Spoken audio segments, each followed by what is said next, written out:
ಅಂತ ಹೇಳ್ಬೋದು. ಅವರ ಜೀವಮಾನ ಅವಧಿಯಲ್ಲಿ ಮಕ್ಕಳನ್ನು ಪ್ರಕೃತಿಯಲ್ಲಿ, ಸಸಿಗಳಲ್ಲಿ, ಮರಗಳಲ್ಲಿ ಮೂಲಕ ಅವರು ಆ ಪ್ರೀತಿಯನ್ನು ಕಾಣ್ತಕ್ಕಂಥದ್ದು ನಮಗೆಲ್ಲರೂ ಕೂಡ ಸ್ಫೂರ್ತಿ ಮತ್ತು ಪ್ರೇರಣೆ.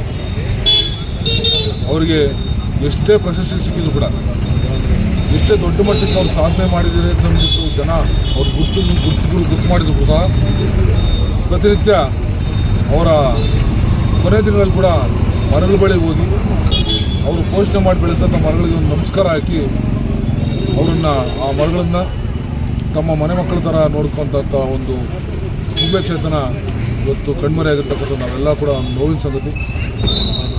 ಅವರ ಒಂದು ಜೀವಮಾನದ ಅವಧಿ ನಮಗೆಲ್ಲೂ ಕೂಡ ಸ್ಫೂರ್ತಿ ಮತ್ತು ಪ್ರೇರಣೆ. ಇಂಥ ಒಂದು ದಿವ್ಯ ಚೇತನ ಇವತ್ತು ಅಗಲಿರ್ತಕ್ಕಂಥದ್ದು ಇಡೀ ರಾಜ್ಯಕ್ಕೆ ತುಂಬಲಾರ್ದಂಥ ನಷ್ಟ.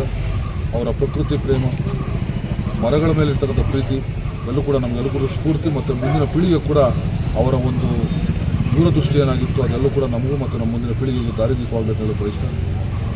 ಅವರ ಒಂದು ಆತ್ಮಕ್ಕೆ ಶಾಂತಿ ಸಿಗಲಿ ಅಂತೇಳಿ ದೇವರನ್ನು ಪ್ರಾರ್ಥನೆ ಮಾಡ್ತೀನಿ. ಈ ಕೋಲಾರ ನಗರದಲ್ಲಿ ಏನು ಇವತ್ತು ಸಹ ಗಾಂಧಿ ವೃತ್ತದ ಬಳಿ ನಮ್ಮ ನಗರದ ಎಲ್ಲ ಗೌರವಾನ್ವಿತ, ಜವಾಬ್ದಾರಿಯುತವಂಥ ನಾಗರಿಕ ಬಂಧುಗಳು ಇಲ್ಲಿ ಸೇರಿ ತಾಯಿ ಸಾಲುಮರದ ತಿಮ್ಮಕ್ಕ ಇವತ್ತು ಸಹ ಗೌರವ ಸಮರ್ಪಣೆ ಮಾಡ್ತಾಯಿದ್ದಾರೆ.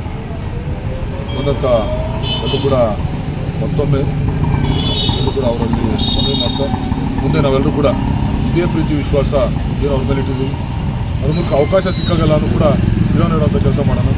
ಅದ್ರ ಮೂಲಕ ಅವರಿಗೆ ಗೌರವ ದಕ್ಕೋ ರೀತಿಯಲ್ಲಿ, ಗೌರವ ಸಿಗೋ ರೀತಿಯಲ್ಲಿ ನಾವು ನಡ್ಕೊಳ್ಳೋ ಅಂತ ನಮ್ಮಲ್ಲಿ ಹೇಳಲಿಕ್ಕೆ ಬಯಸ್ತೀವಿ.